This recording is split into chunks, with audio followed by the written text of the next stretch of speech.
Hola a todos ustedes. Queremos compartirles en esta ocasión un proyecto relacionado con un tema que consideramos muy importante, que cae dentro del ámbito de lo que es la corriente STEM, que como ustedes sabrán es el acrónimo de Ciencia, Tecnología, Ingeniería y Matemáticas. En esta ocasión el tema es la presencia de las funciones exponenciales en la atención del parto, mejor conocido entre la comunidad médica como partograma. Eh, en particular, más que referirnos a las funciones exponenciales, nos vamos a referir a las funciones logísticas, pero queremos dar algunos antecedentes. En México, el embarazo adolescente es un problema alimentado por la inequidad. La maternidad precoz es un problema que expresa desigualdad al presentarse en los estratos sociales bajos en comparación con los altos. México tiene la mayor tasa de natalidad en mujeres adolescentes de todos los países miembros de la Organización para la Cooperación y Desarrollo Económico. 62 embarazos por cada 1000 son de niñas y adolescentes, pese a que entre los años 2000 y 2006 se logró una reducción de más del 8%. Entre el 2007 y el 2012, el incremento llegó casi al 15%. En 2017, 2 de cada 10 nacimientos en México eran de una mujer menor de 20 años. Por tanto, el embarazo adolescente es la causa principal de mortalidad en niñas entre los 15 y 19 años en el mundo.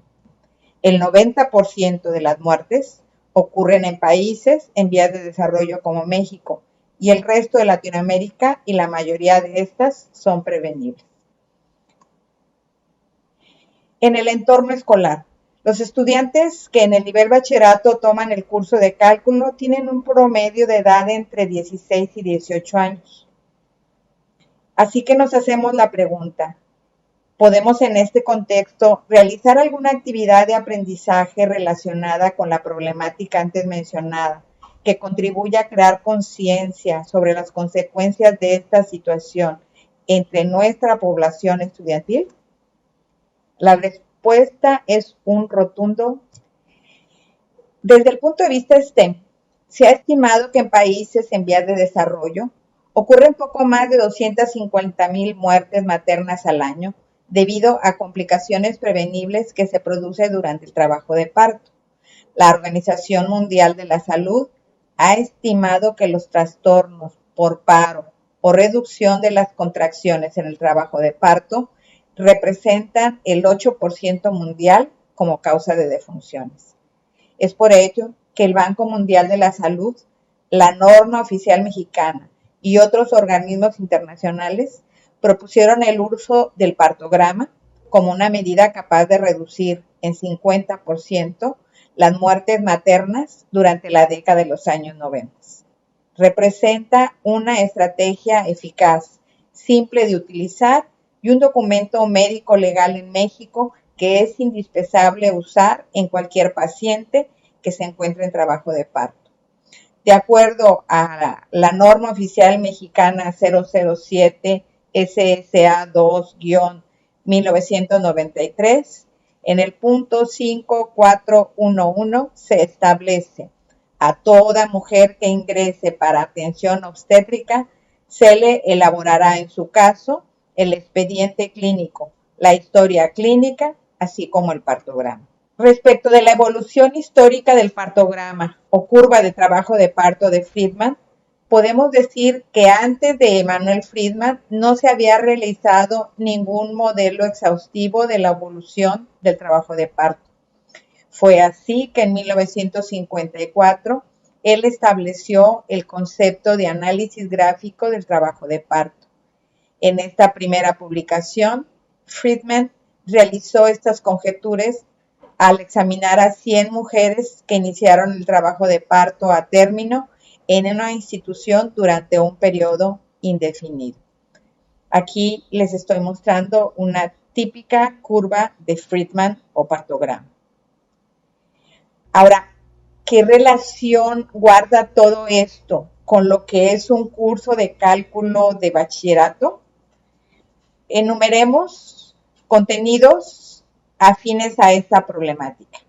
En primer lugar, el comportamiento exponencial, en particular el logístico, lo que es el concepto de dominio, imagen, el trabajo relativo al análisis gráfico de funciones, velocidad de cambio, punto de inflexión y las relaciones entre la gráfica de la dilatación del cuello del útero y la gráfica de la función de la velocidad con la que cambia esta magnitud.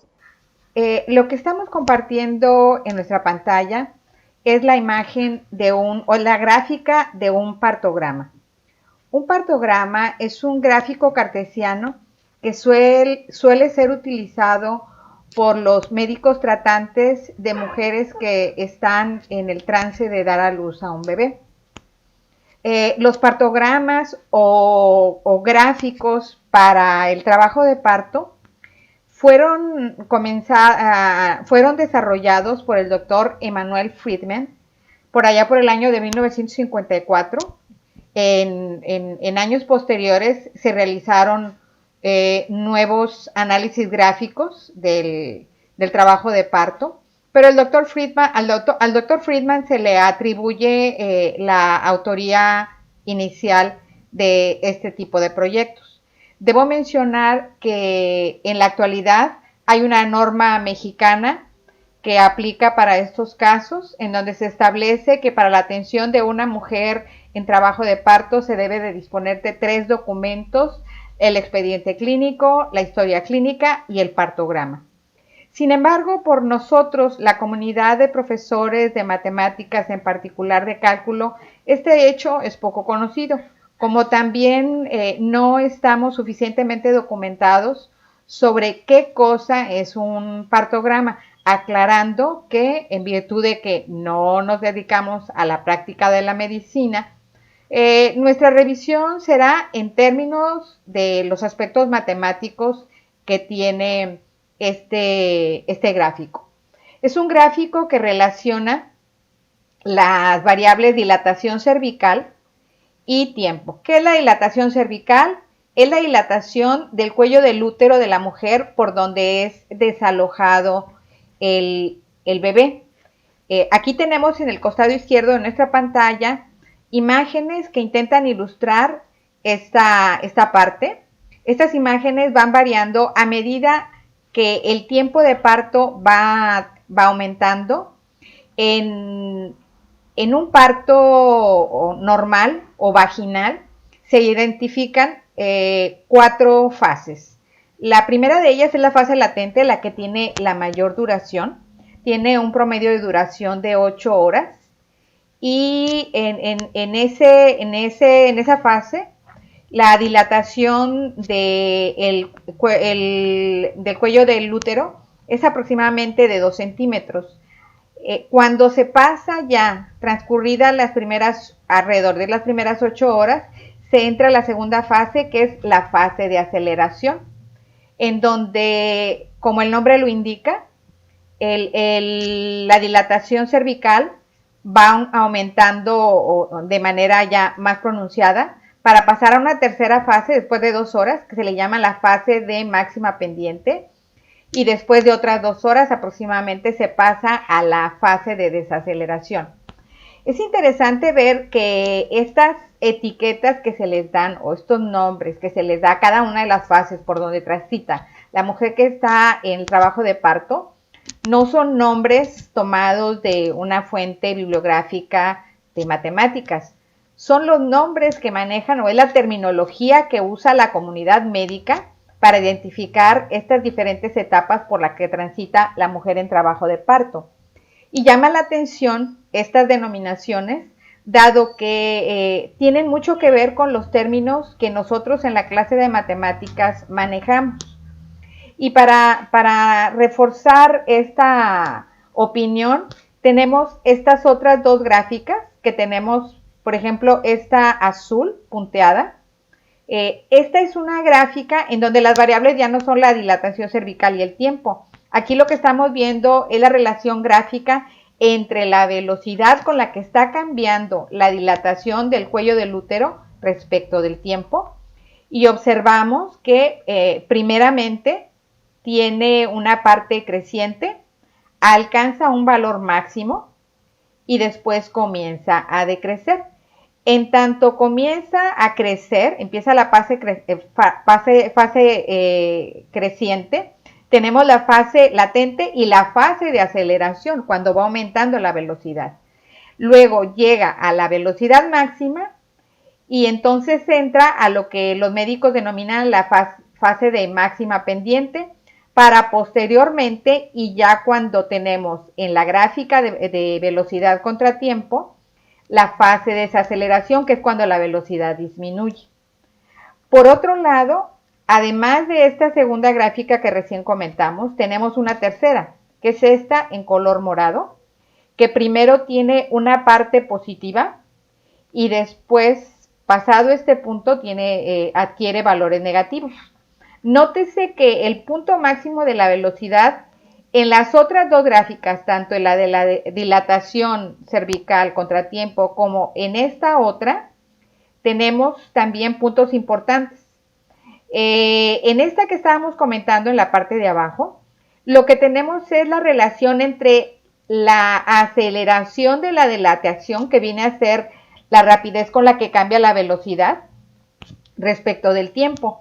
Cuando la velocidad es creciente, pues la aceleración es positiva.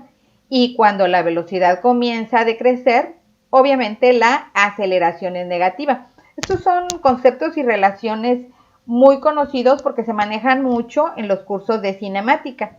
Y llama mucho la atención que conceptos con los que están familiarizados nuestros estudiantes, tanto en los cursos de física como en los cursos de cálculo, tienen una presencia muy significativa y muy importante en este evento, que es un evento importantísimo para cada una de las mujeres.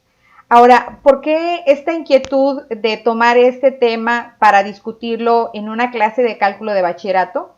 Por la problemática que está asociada con una situación muy estudiada en México, en Latinoamérica y creo que en el mundo entero, que es el embarazo adolescente, lo cual representa un grave problema en nuestro país. Se pueden encontrar múltiples referencias a ello en internet, en donde dan cuenta del impacto que puede tener un embarazo adolescente en la vida de una jovencita. Y incluso también en el elemento masculino, pero no tanto. En la mujer es decisivo, es determinante, es lo que va a marcar su futuro. Así es que en todo caso la discusión sobre este tema, en donde estamos abordando aspectos netamente matemáticos, pues está estrechamente vinculado con la etapa de la vida que están, en la que se encuentran nuestra comunidad estudiantil. De ahí que nosotros tomamos la decisión de diseñar esta actividad. Pueden ustedes ver que en el costado izquierdo de nuestro gráfico tenemos una sucesión de imágenes que nos van mostrando la posición del bebé, tanto antes del alumbramiento, y también nos muestra cómo va aumentando la dilatación cervical a medida que el tiempo va transcurriendo y cómo va cambiando la posición del bebé. Esto toma en su totalidad un promedio de 16 horas. Esta duración depende desde luego de una serie de factores, como por ejemplo si es el primer parto de la mujer, en cuyo caso el parto es más tardado, o si es una mujer, lo que le llaman multiparturienta, pues el parto transita con mayor velocidad. Y de esto es importante, consideramos que nuestras alumnas sobre todo tomen conciencia para que valoren más lo que puede ser un embarazo en su etapa de adolescencia. Esperamos que esto sea de su interés y agradecemos su atención. Hasta la próxima.